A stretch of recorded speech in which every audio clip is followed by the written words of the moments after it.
doon. Sino sa inyo yung nakaranas ng tulad ko na ano, yung hindi ka pinapansin ng amo mo, hindi mo alam kung anong dahilan. Pangatlong araw na ngayon, hindi ako pinapansin ng amo ko, di ko alam kung anong dahilan. Ang isip nila, puro duda eh. Hindi ko alam kung ano ang iniisip nila sa akin eh. Gusto kong malaman kung bakit ganun sila sa akin. Wala naman akong ginagawang masama.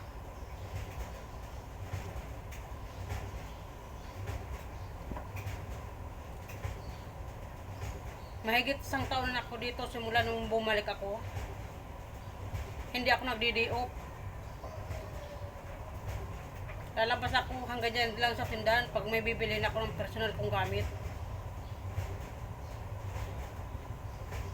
Hindi ko alam kung ano nila sa akin eh. Gusto kong prangkay nila ako. Kung ayaw na nila sa akin, di aalis ako, di ba?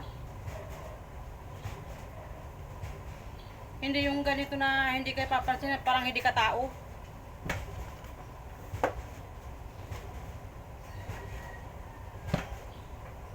Wala ka naman ginagawang masama.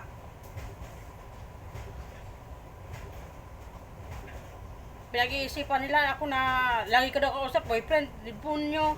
Sus, Mariusep, makapagmura ka. Wala nga akong boyfriend. Wala nga akong asawa, tapos isipan nila akong ganun. Grabe mga utak nila. Kaya tama na. Tama yung serbisyo ko dito sa kanila. Hanap na lang ako ng ibang amo. Simula nung 2014 hanggang ngayon, andito ako sa kanila ng serbisyo. Sa serbisyo ako sa kanila. Kahit day off, pinag-iisipan ka. Kaya simula nun, hindi na ako nagdi-day off. Kasi pag nagdi-day off daw ako, makipagtagpo ako sa boyfriend ko. Samantalang wala naman akong boyfriend. Iwan ko. Yung mga utak ng mga amo kong to. Nakakasama din ng loob.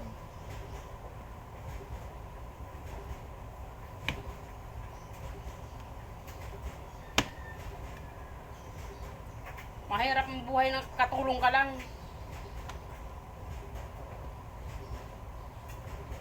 Kahit ano-ano na lang yung sasabihin sa'yo. Ano na lang yung iisipin sa'yo. Kung ano na lang yung bibintang sa'yo. Dati, may ano dito, inakyat ng bahay na to. Alam ko pinagdududahan nila ako eh. Wala naman akong ginagawang ano, wala naman akong kakilala dito. Pero sa isip nila eh, nagdududahan nila ako. Itsura kong to. Grabe.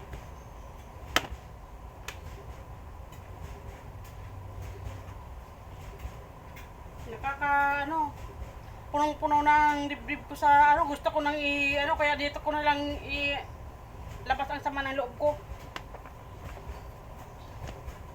Kung kailangan lang, pagkatapos ng bagong taon, uwi na ako sa amin sa probinsya. Doon na lang ako maghanap ng ano, kahit labada lang. Hirap ng ganito na wala ka namang ginagawang masama pag bibintangan ka.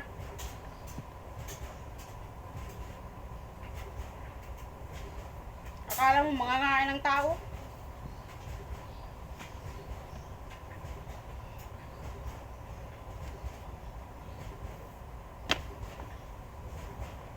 Kahit linggo, trabaho ako ng trabaho. Hindi ko na inisip ang sarili ko. Kasi pag nag-day off ako, kahit pupunta lang ako sa lula ko, sabi niyan, pagdating ko na yan dito, tatanungin ako kung saan ako galing, kung sino ang kasama ko. Parang hindi tama yun. Personal ko ng buhay, gusto pa nilang panghimasukan, samantalang ako wala lang sa kanila.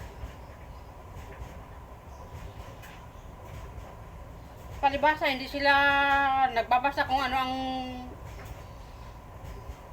ng kasambahaylo. Wala silang pakialam kung ano ang kasambahaylo.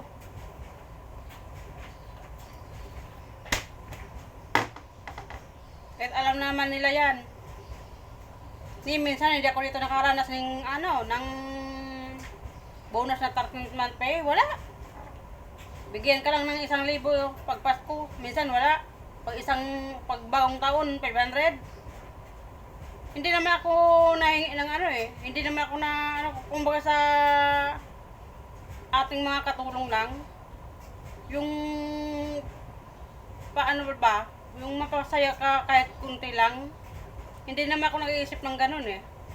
Kaya hindi ako bigyan, okay lang. Pero sa mga nagsasabi sa akin na katulad kong katulong, sila daw mayroon 13th month pay.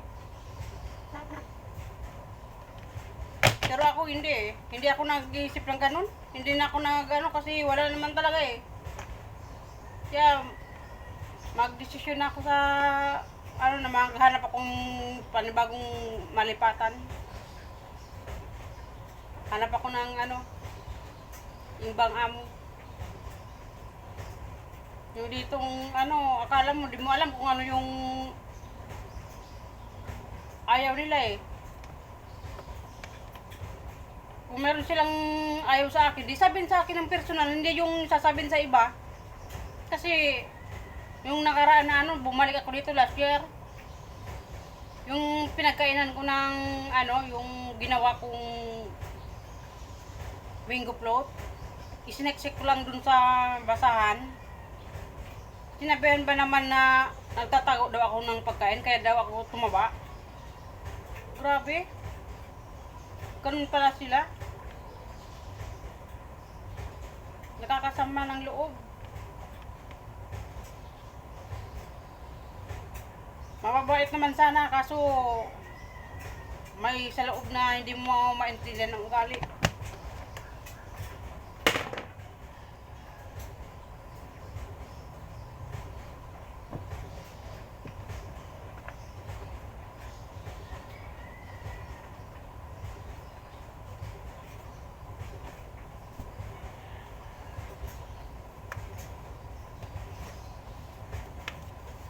Kaya tama na yung servisyo ko dito sa kanila.